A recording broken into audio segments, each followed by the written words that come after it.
বলিউডের বিখ্যাত স্টার শাহরুখ খানের মেয়ে সোহানা খান তার বাবাকে বলল, বাবা আমি 1 বছর যাবত আমার এই গাড়িটি ব্যবহার করতেছি, এটা ব্যবহার করতে আমার কাছে আর ভালো লাগে না, আমার একটা নতুন গাড়ি লাগবে।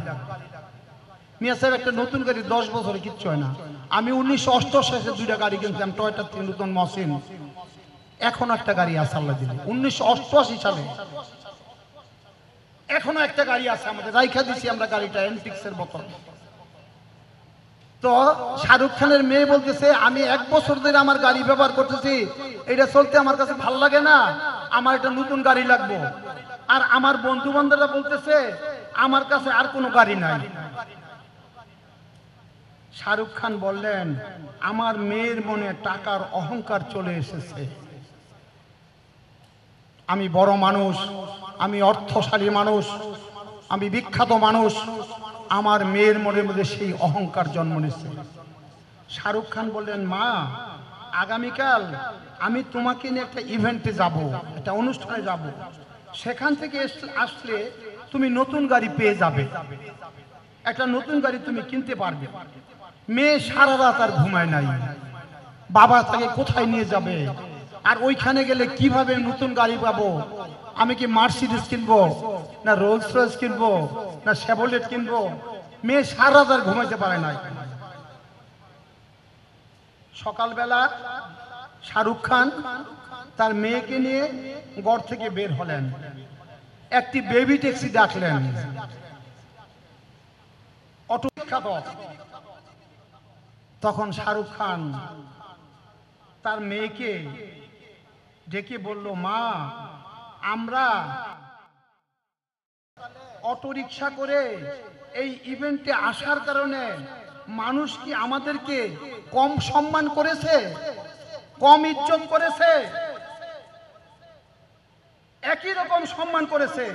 মনে রাখবা, মানুষের সম্মান দামি গাড়িতে নয়, তোমরা মনে রাখবা, মানুষের সম্মান বড় বাড়িতে নয়, মনে রাখবা মানুষের মর্যাদা টাকা পয়সায় নয়। আমার বাবাজি ইসাপুরী কেবলা হযরত শাহ সৈয়দ আব্দুল সালাম ইসাপুরী রহমতুল্লাহ, যিনি 104 বছর বেঁচে ছিলেন, 104টা কিতাব লিখেছেন, 104টা মুনাজারা সভা সমস্ত হিন্দু পাকের মধ্যে, তার দলিলকে কোনো মাহফিলের মধ্যে রদ করতে পারে নাই। সেই বাবাজি ইসাপুরী কেবলাকে আমি দেখেছি সারা জীবন আমার মনে 1 টাকা 1.5 টাকা দামের একটা নিমা জামা গায়ে দিত, আর 1 টাকা 1.5 টাকা দামের তখন একটা লুঙ্গি পরত। আমাদেরকে বাল্যকালে সেই শিক্ষা বাবা ইসাপুরী দিয়ে গেছেন। আমার সন্তানরা সরকারকে 1000-1200 কোটি ট্যাক্স দেয়, আল্লাহর দরবারে শুকরগুজারি করতেছি, আমি এখন 1100 টাকার পোশাক পরি। মিয়া সাহেব, এগুলি বলতেছি আপনাদেরকে কোনো বাহবা নেওয়ার জন্য না, আমার হৃদয়ের জ্বালা। আমরা যারা নবীজিকে মহব্বত করি, আমরা যারা আহলে বাইতকে মহব্বত করি, আমরা যারা সাহাবায়ে কেরামকে মহব্বত করি, আমরা যারা ওলি আল্লাহর সম্মান আত্মকে ধারণ করি, আমাদেরকে সেইভাবে সাধারণ মানুষে অসাধারণ কাজ করতে হবে, তখন আমরা আল্লাহর দরবারে নিয়ামত লাভ করতে পারবো।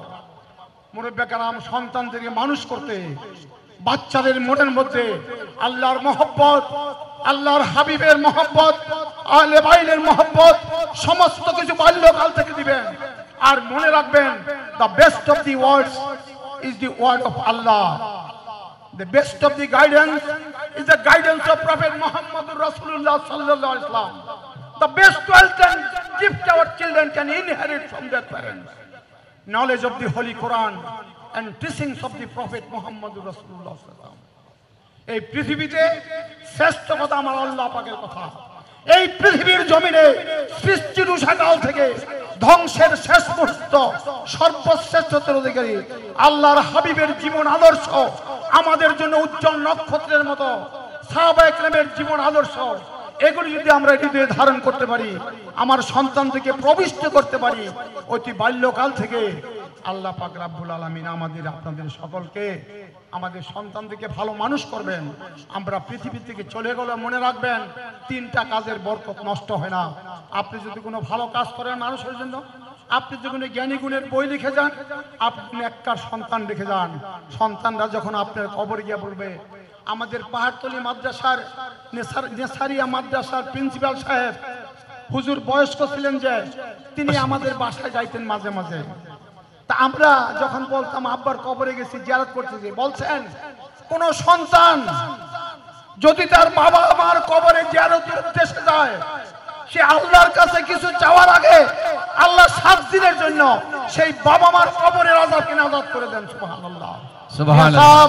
আমরা সত্যিকার যেন সুসন্তান, ভালো সন্তান, নেককার বুজুর্গ চরিত্রবান সন্তান রাখতে পারি। আল্লাহ আমাদেরকে তৌফিক দান করুন। আমিন। ওয়া আখিরু দাওয়ানা আনিল হামদুলিল্লাহি রাব্বিল আলামিন।